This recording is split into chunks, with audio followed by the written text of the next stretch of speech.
राम कृष्ण हरी. नित्य श्री ज्ञानेश्वरी. अध्याय पहिला. ओवी क्रमांक 18.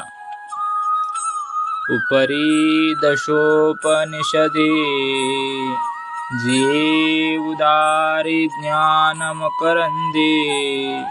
ते मुकुटी कुसुमे सुगंधे शोभती भाळी. ज्ञानरूपी मकरंद ज्यामध्ये परिपूर्ण भरलेला आहे अशी ईशावास्य इत्यादी 10 उपनिषदे ही जणू सुगंधी फुले असून ती गणपतीच्या मुकुटावर उत्तम तऱ्हेने शोभून दिसत आहेत.